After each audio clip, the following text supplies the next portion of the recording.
Though many know him as the man who blew up a certain legendary great white, Roy Scheider's career took off long before he got on that infamously small boat.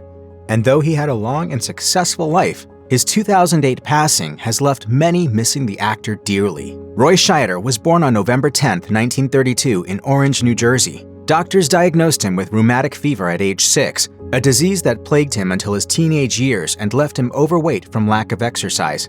He'd later recall in Roy Scheider, a film biography, "When I was a kid, the treatment was bed rest, all the joints wrapped in cotton, and you had to stay like that until your temperature went down."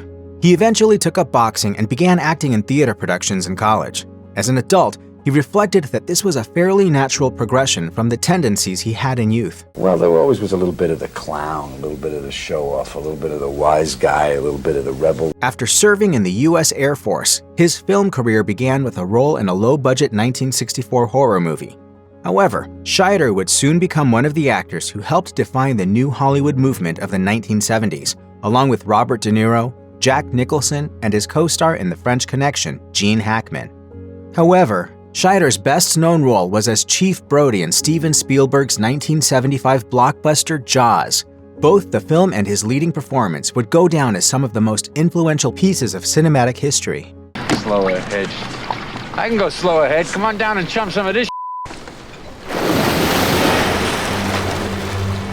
After a successful few decades, Scheider moved with his wife Brenda Seymour and their 2 children to Sagaponack, Long Island in the 1990s and continued acting on both the stage and screen. He also became active in his community, even helping to found a school. The esteemed actor also got involved in politics and participated in the demonstrations against the war in Iraq in March 2003 in New York City. Sadly, in December 2004, Scheider's doctor diagnosed him with multiple myeloma, a cancer of the white blood cells that starts in the bone marrow and can spread throughout the body. Scheider was in his 70s, and cancer is the second most likely way to die in America in the actor's age group. In a 2005 interview with the New York Daily News, Scheider pointed out the sad irony of this diagnosis.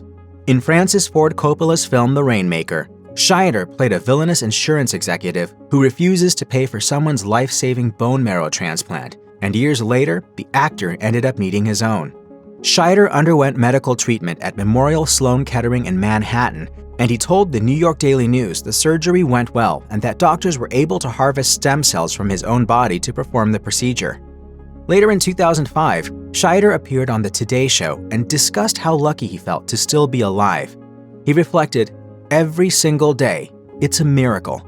On February 10, 2008, he died while at the University of Arkansas for Medical Sciences Hospital in Little Rock, where he had been undergoing treatment at the hospital's Myeloma Institute for Research and Treatment for 2 years. His wife told the New York Times the cause of death was related to a staph infection, which are caused by Staphylococcus bacteria and can turn deadly when they invade the bloodstream and organs. The Oscar-nominated actor was 75. Speaking with the Associated Press after Scheider's death, his Jaws co-star Richard Dreyfuss reflected, "He was a wonderful guy. He was what I call a knockaround actor. A knockaround actor to me is a compliment that means a professional that lives the life of a professional actor and doesn't yell and scream at the fates and does his job and does it as well as he can." In 2022, 14 years after Scheider's death, his final film, Beautiful Blue Eyes, came out. The filmmakers used AI technology to finish a pivotal scene they had been unable to shoot before the actor's death. Speaking with the New York Post in September of that year, director Joshua Newton said, "He put so much effort into this film, and I am pleased that we can finally honor him by showing it properly in all of its glory."